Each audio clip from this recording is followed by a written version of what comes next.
معنا الأستاذ مبروك الباهي، عميد كلية الآداب والعلوم الإنسانية بصفاقس. أستاذ، ما الذي حصل بالضبط في كلية الآداب هذه الأيام؟ والله احنا عندنا تقريبا شهر ونصف تعاني المؤسسة وكل الأسلاك اللي فيها طلبة وأساتذة في مشكل جاء على إثر إضراب موظفي وزارة التعليم العالي والبحث العلمي يوم 7 و8 جانفي، وهو إضراب شرعي وقانوني لا نتدخل فيه وليس لنا الحق في مناقشته، لكنه تزامن مع إجراء الامتحانات، وكما هو معلوم في الامتحانات هي مسألة مقدسة لا يضرب عليه عنها، وبالتالي كان من الممكن أن يضرب الموظفون على مهامهم الإدارية الأخرى ويتركون الإدارة تنجز الامتحانات، وهذا ما قلناه لهم على أساس أن المهام التي يشاركون بها في الامتحان ترجى ما بعد الإضراب، لكنهم رفضوا ذلك وأغلقوا الأبواب على الأساتذة الذين يتسلمون الامتحانات وعلى الطرف الإداري، وبالتالي كما جرت العادة أيضا تحمل العميد ورؤساء الأقسام مسؤولياتهم في محاولة توزيع الامتحانات على الأساتذة، لأن الأساتذة هم اللي كانوا يأخذوا الامتحانات مباشرة. لكن إحدى الموظفات المضربات سطت على الامتحانات من عند أحد مديري الأقسام، يعني لا فائدة في ذكر اسمه، وتدخلت بصفتي رئيس مركز امتحان لاسترجاع هذه الامتحانات، وهي معناها ما يمثل الامتحانات أنا نشبهها بالسلاح عند العسكري، شرف المهنة. ومن هنا انطلقت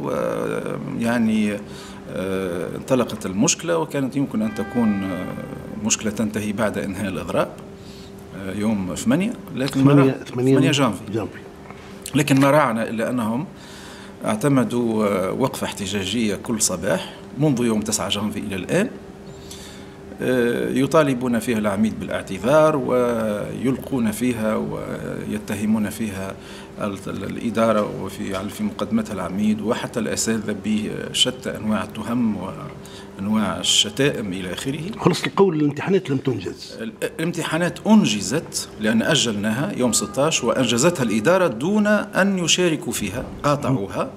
ولكن هناك مرحلة من الامتحانات وهي مرحلة هامة، مرحلة الترقيم السري ليتمكن الأساتذة من الإصلاح لم يقم بها هؤلاء، وكانوا يكلفون بها في السنوات الماضية، ومع العمداء السابقين ومعي أنا رفضوا هذه السنة هذا التكليف. وليس بالإمكان الاعتماد على أشخاص آخرين؟ لا، ليس بالإمكان، لأنه احنا في نهاية الأمر يمكن وجود حل مع مصالح الجامعة، ولكن نحن لم نرد أن نصعد المسائل ولم نرد أن نوتر الأجواء، وحاولنا التفاوض ولكنهم رفضوا، وعقدنا عدة مجالس علمية واستدعينا نقاباتهم ولكنهم رفضوا، وحتى في رئاسة الجامعة حاولت أن تعقد جلسة ولكن لم تنجح هذه الجلسة.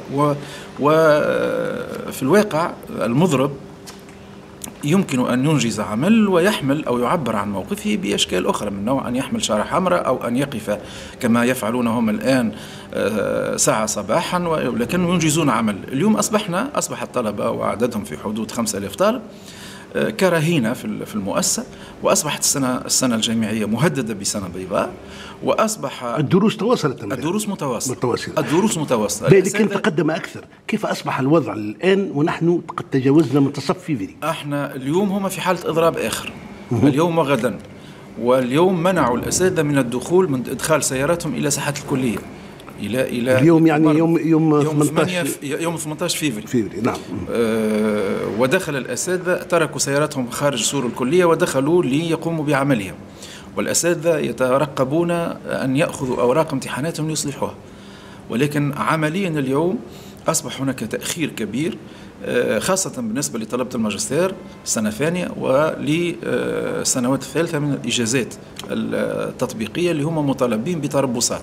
اليوم لم يعد في الإمكان إنجاز هذه التربصات إلا إذا مددنا السنة إلى جويليا، وهذا بطبيعة الحال سيحمل فيه الطلبة والأساتذة يعني عبء كبير في حرارة الطقس، في حرارة الطقس وفي رمضان وغيرها. وفي يقول لك اليوم الطالب ثم تكاليف يعني إعاشة وتكاليف سكن وغيرها وغيرها وغيرها، هذا لا يقدرونه هؤلاء للأسف.